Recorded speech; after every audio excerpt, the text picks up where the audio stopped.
பீஷ்மர் அம்பு படுக்கையில் இருந்தபோது பாஞ்சாலி பலமாக சிரித்தது. ஏன் தெரியுமா? பிதாமகர் பீஷ்மர் அம்பு படுக்கையில் படுத்தவாறே புண்ணிய காலத்தை எதிர்நோக்கி காத்திருந்தார். பீஷ்மர் மரணம் அடைவதற்கு முன்பாக அவரிடமிருந்து நீதி, நேர்மை, அரசியல், தர்மம் ஆகியவற்றை கேட்டு தெரிந்து கொள்ள தர்மர் நினைத்தார். பாண்டவர்கள் ஐவரும் பாஞ்சாலியுடன் பிதாமகர் பீஷ்மரிடம் சென்றனர். பாண்டவர்கள் அனைவரும் பீஷ்மரை வணங்கி தாங்கள் எங்களுக்கு நீதி, நேர்மை, அரசியல், தர்மம் பற்றி உபதேசிக்க வேண்டும் என்று வேண்டினர்.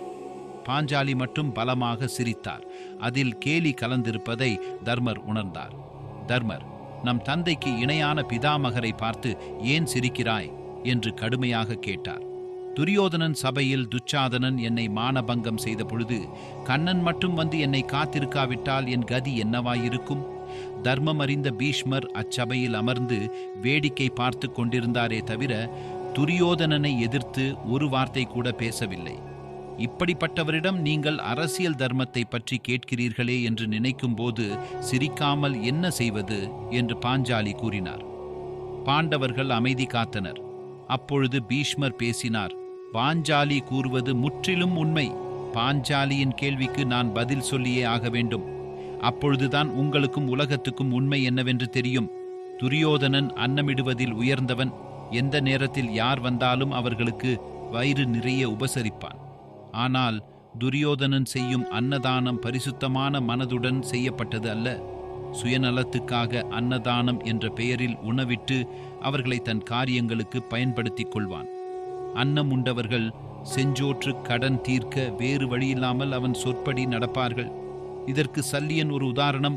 ஒருவன் தூய்மையான மனமில்லாமல் வஞ்சக எண்ணத்துடன் மற்றவர்களுக்கு அன்னமிட்டால் அந்த எண்ணம் உண்டவனின் இரத்தத்தில் கலந்துவிடும்.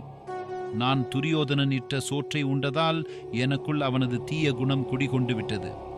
ஆதலால்தான் பாஞ்சாலியை மானபங்கம் செய்தபொழுது எதுவும் பேச இயலாது வாயடைத்து அமர்ந்திருந்தேன்.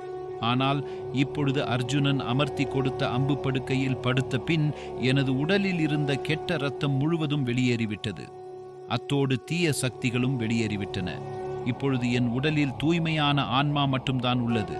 எனவே நான் அரசியல் தர்மத்தை பற்றி பேச தகுதியுள்ளவன், கேளுங்கள் என்று சொல்லி பாண்டவர்களுக்கு அரசியல் தர்மத்தை உபதேசித்தார். அதனால்தான் அந்த காலத்தில் விவரம் அறிந்த சான்றோர், சாதுக்கள், பண்டிதர்கள் வெளியில் சாப்பிடுவதை விரும்ப மாட்டார்கள்.